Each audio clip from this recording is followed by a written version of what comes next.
नारद येतात आणि ध्रुवाला विचारतात, अरे ओ बालक, आप कहा जा रहे? तो नारद जी के तरफ ध्रुव ने देखा तो प्रणाम किया, कहा प्रणाम किया और कहा मैं तप के लिए जा रहा हूँ वन में, मैं भगवान को प्रसन्न करने के लिए मैं जंगल में जा रहा हूँ। अच्छा,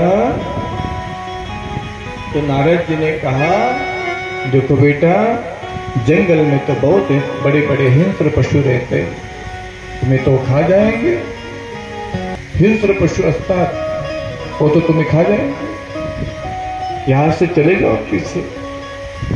तो ध्रुव ने कहा नहीं नहीं, मैं पीछे नहीं जाऊंगा, पीछे मैं तब जाऊंगा जब मैं भगवान को प्रसन्न करूंगा, तब मैं पीछे जाऊंगा। भगवान के दर्शन के बिना मैं वापस नहीं चला जाऊंगा।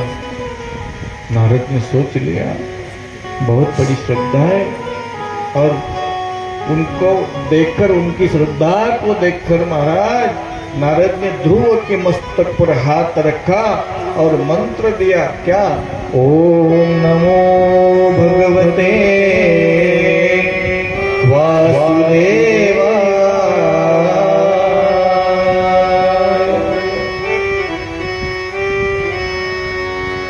3 बार बोला ओम नमो भगवते, आप भी बोलो वासुदेवाय।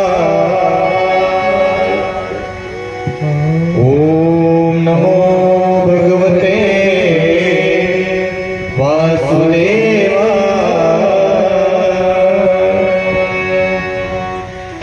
और कहा तुम्हें भगवान दर्शन जरूर देंगे, इस मंत्र का जाप करो। नारद जी चले गए और ध्रुव महाराज ने तप को आरंभ किया। जैसे शुरुआत किया तप को, तो महाराज सुरुवातीला महाराज झाडाची फळं खाऊन तपश्चर्या करायला सुरुवात केली, तरी भगवान परमात्मा प्रसन्न होत नाही। तदनंतर महाराज फळं खाणं सोडून दिली, झाडाचा पाला खाऊन तपश्चर्या सुरू केली, तरी देव प्रसन्न होत नाही। तेही सोडून दिलं, शेवटी वाळलेले सुकलेले पानं खाऊन तपश्चर्या सुरुवात केली, तरी देव प्रसन्न होत नाही। तपश्चर्या चालू आहे महाराज। ओम नमो भगवते वासुदेवाय।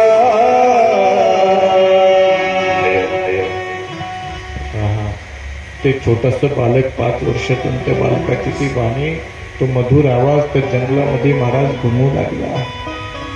मंजूर आवाज असा, मंजूर सूर असा महाराज। ओम नमो भगवते वासुदेवाय।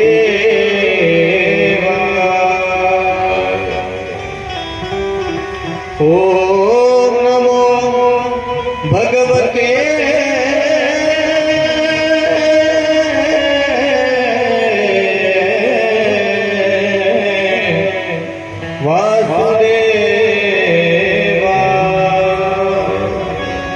गरज आहे, संस्काराची गरज आहे। त्या काळामध्ये आपल्या मुलांच्या खिशामध्ये जर तंबाखूच्या पुड्या निघाल्या, सिगरेटचं पाकिट निघलं, आणि कारण नसताना जर 3-3 तास 4-4 तास जर मोबाईल मुलं घेऊन बसत असेल, तर ध्रुवासारखे मुलं कधी होणार, कधी परिवर्तन होणार महाराज? ज्ञानोबरायांसारखे मुलं कधी येणार आपल्या घरामध्ये? राजा छत्रपती शिवाजी सारखे राजे आपल्या घरामध्ये कधी येणार? तपश्चर्या बंद नाही। ओम नमो भगवते वासुदेवाय। आणि पाणी प्यायचं बंद केलं। जे श्वास घेत होते ध्रुव महाराज, ते श्वास घेण्याचे सुद्धा बंद केले, हवा बंद केली। जसा श्वास बंद केला तसं देवांचा श्वास बंद झाला। देवांचा श्वास, देव गुदमरू लागले महाराज।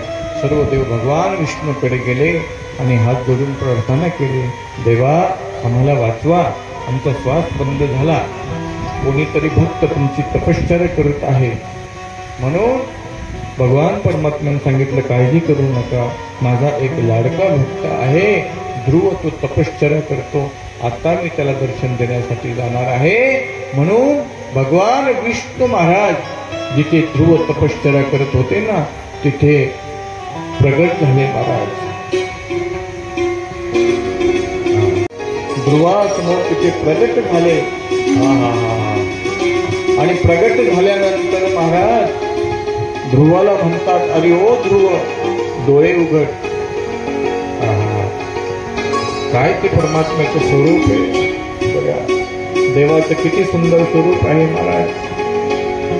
राजस कुमार मदनाचा पुतळा, रवी शशी कळा लोपलिया.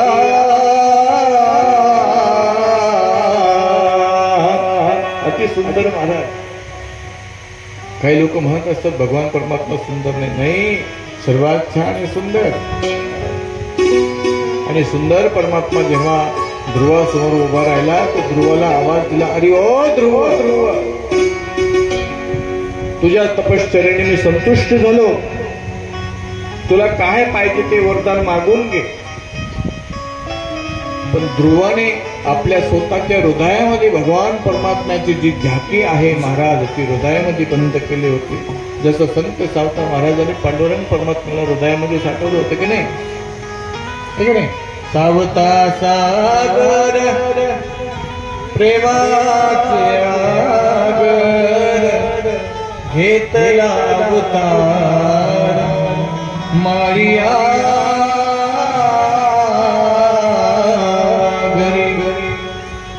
हृदय बंदी खाना केला.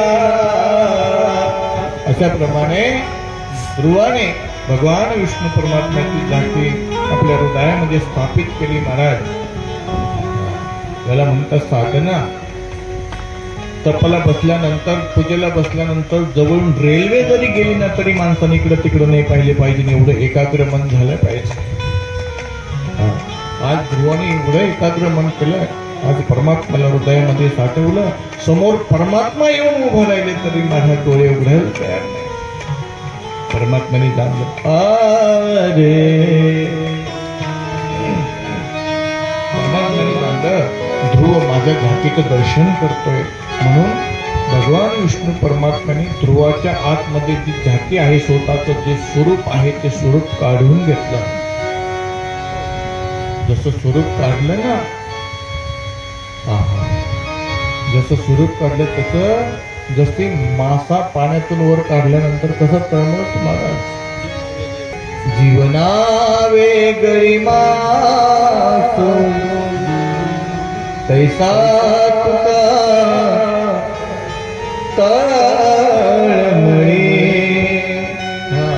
त्याप्रमाणे महाराज ध्रुवाने पटदिशी डोळे उघडले आणि डोळे उघडल्यानंतर पाहतो समोर तर महाराज भगवान परमात्मा दिसले. पटदिशी हात जोडले महाराज. छोटासा बालक, 5 वर्षाचा बालक पटदिशी हात जोडले ध्रुवाने. आणि ध्रुवाच्या मनामध्ये आलं की आपण देवाची स्तुती करावी, पण बोलता येईना महाराज. तप करता करता करता हे जी ध्रुवाची गाल होते हे आतमध्ये जाऊन बसले. बोलावंसं वाटलं, स्तुती करावंशी वाटली, पण मुखावरचे शब्द फुटे ना. भगवान परमात्म्याने जाणलं बघा, ध्रुवाला माझी स्तुती करायची म्हणून आपल्या जवळचा जो शंख आहे महाराज, तो शंख गालाला लावला. जेव्हा भगवान परमात्मा कृपा करतात ना महाराज, मुकम करोति वाचालं पंगुं लंघयते गिरिं यत्कृपातमहं वन्दे परमानंद माधव. देवाने कृपा केली नाही एकदा, लंघा जरी असेल ना तर मेरू पर्वतासारखा पहाड जरी असला ना तरी देवानी कृपा केल्याच्या नंतर महाराज तो पहाड सहज पार करण्याची क्षमता ताकद त्याच्यामध्ये प्राप्त होते महाराज देवानी कृपा केल्यावर। आंधळा असेल ना देवानी कृपा केली तर साता समुद्राच्या पार त्याला पाहण्याची दृष्टी ताकद त्याच्यामध्ये येते महाराज। हे देवाच्या कृपेचा प्रभाव आहे। म्हणून भगवान परमात्म्याने सुंदर असं तो आपल्या जवळचा शंख आहे तो ध्रुवाच्या गालाला लावला। जसा गालाला लावला महाराज तसं ध्रुव महाराज स्तुती करू लागले महाराज परमात्म्याची। सुंदर अशी परमात्म्याची स्तुती केली आणि सांगितलं ध्रुवा तुला काय पाहिजे मागून घे बरं मी प्रसन्न झालोय। ध्रुवाने सांगितलं देवा मला माझ्या जीवनामध्ये काही नको मला फक्त द्यायचं असेल ना तर माझ्या बापाची मांडी द्या। देव म्हणालेले का अरे माझ्या दर्शनासाठी हजारो वर्ष तपश्चर्या करतात आणि तू मला प्रसन्न करून घेतले आज फक्त बापाची मांडी मागतो काहीतरी वेगळं मागून घे। ध्रुवाने सांगितलं मला काही नाही पाहिजे फक्त बापाची मांडी पाहिजे। ठीक आहे दिली पण अजून एक वरदान देतो मी तुला की भगवान परमात्म्याने ध्रुवाला बापाची मांडी तर दिली पण एक अशी सांगितलं की तुला आढळ पद देतो जे आढळ पद असं आहे की ते कधी न ढळणार महाराज। आणि भगवान परमात्मा ध्रुवाला दर्शन देतात तर नंतर भगवान परमात्मा अदृश्य होता।